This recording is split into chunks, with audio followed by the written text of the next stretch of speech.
तो दोस्तों, एक तरफ है न्यूक्लियर फैसिलिटीज़ पर एयर स्ट्राइक और दूसरी तरफ है मिसाइल्स का जवाब। जी हाँ, इजराइल और ईरान के बीच छिड़ गई जंग अब पूरा मिडिल ईस्ट को क्राइसिस में डाल रहा है। क्या ये शुरुआत है एक नए वर्ल्ड वॉर की? आइए समझते हैं पूरी कहानी। Breaking news. जी हाँ, ब्रेकिंग न्यूज़। पास्ट 72 आवर्स में इजराइल ने ईरान के मल्टीपल मिलिट्री और न्यूक्लियर टारगेट पे हैवी एयर स्ट्राइक्स किए हैं। इन रिस्पॉन्स ईरान ने भी इजराइल के सिटीज़ पर ड्रोन और मिसाइल अटैक्स लॉन्च कर दिए हैं। सिचुएशन अब बहुत ही क्रिटिकल हो चुकी है और दुनिया टेंशन में। तो आइए जानते हैं कि एग्जैक्टली हुआ क्या।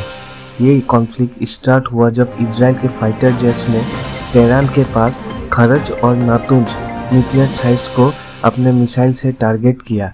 इन प्लेसेस को ईरान के यूरेनियम एनरिचमेंट प्रोग्राम के लिए काफ़ी इम्पोर्टेंट माना जाता है। ईरान ने तुरंत जवाब दिया और हमले में 150 से भी ज़्यादा ड्रोन्स और मिसाइल्स इजराइल के तरफ भेज दिए। इजराइल के आयरन डोम सिस्टम ने काफ़ी अच्छा काम किया और कहीं ज़्यादा मिसाइल्स और ड्रोन्स को मार गिराए, लेकिन कुछ उसमें से सिटीज़ तक मिसाइल्स पहुंच गए, जिससे इजराइल को भी काफ़ी नुकसान हुआ है। तो दोस्तों, इस जंग में हैवी कैजुअलिटीज़ और डैमेजेस देखने को मिले हैं दोनों ही तरफ ही। अब तक के रिपोर्ट्स की माने तो ईरान में लगभग 400 लोगों की डेथ हो चुकी है, जबकि इजराइल में 30 से भी ज़्यादा लोग मारे जा चुके हैं। मल्टीपल हॉस्पिटल्स, ऑयल रिफाइनरीज और रेजिडेंशियल एरियाज हैवीली डैमेज हुए हैं। बहुत धन माल खनिज का नुकसान भी हुआ है। लोग ईरान के नॉर्दर्न रीजन से घर छोड़ के अपनी अपनी जगह छोड़ के भाग रहे हैं देश की अन्य जगहों में। तो दोस्तों, आइए जानते हैं कि इस जंग में अन्य देश और ग्लोबल रिएक्शन क्या है। तो अमेरिका ने अपनी मिलिट्री प्रेजेंस मिडिल ईस्ट में इंक्रीज कर दी है। एयरक्राफ्ट कैरियर्स और फाइटर जेट्स को इस रीजन में डिप्लॉय यानी कि तैनात कर दिए गए हैं। डोनाल्ड ट्रंप ने भी ईरान को धमकी दी है कि अगर वो वार को एस्केलेट करता है तो सीवियर कॉन्सिक्वेंसेस फेस करने पड़ेंगे। ईरान के सुप्रीम लीडर ने भी रेस्पॉन्स में ये कहा है कि अगर यूएस ने इंटरफियर की तो उसे भारी नुकसान का सामना करना पड़ेगा। रशिया, चाइना और यूनाइटेड नेशंस ये सब दोनों साइडों को शांत बनाए रखने की अपील कर रहे हैं। तो आइए जानते हैं कि इस जंग पे क्या क्या चीज़ें हैं जो कि दांव पे लगी है। ये सिर्फ इजराइल और ईरान का वार नहीं है, ये वार डिसाइड करेगा मिडिल ईस्ट क्या न्यूक्लियर पावर बैलेंस, साथ ही ऑयल प्राइसेस वर्ल्ड वाइड और मिलियंस ऑफ लाइफ का फ्यूचर।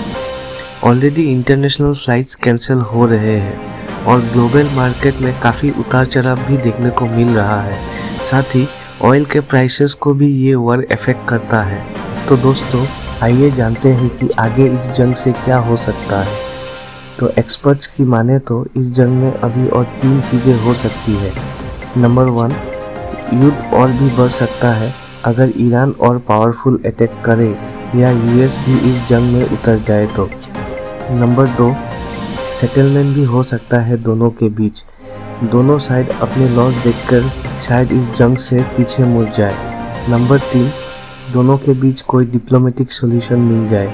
अगर रशिया या फिर यूएन या फिर गल्फ कंट्रीज इस बीच आकर जंग में अगर मीडिएट का रोल करते हैं और जंग को दोनों तरफ से रुकाने की कोशिश करते हैं तो। लेकिन सच बात यह है कि समय अभी बहुत कम है और जंग को जल्द से जल्द रुकना है।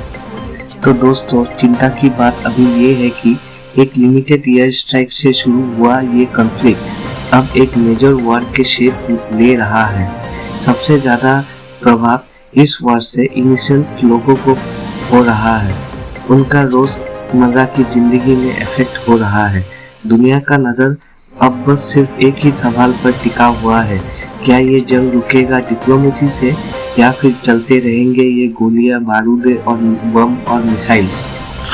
तो दोस्तों, आइए जानते हैं कि इस जंग का प्रभाव हमारे प्यारे देश भारत पर क्या पड़ रहा है।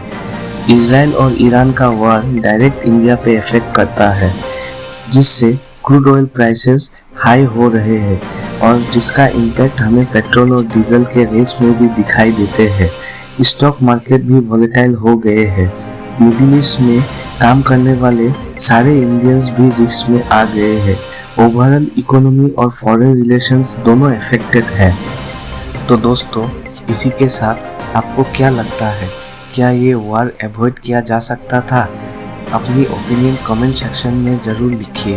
वीडियो को लाइक कीजिए और लेटेस्ट अपडेट्स के लिए मेरे चैनल को सब्सक्राइब करना ना भूलिए। मिलते हैं नेक्स्ट अपडेट के साथ।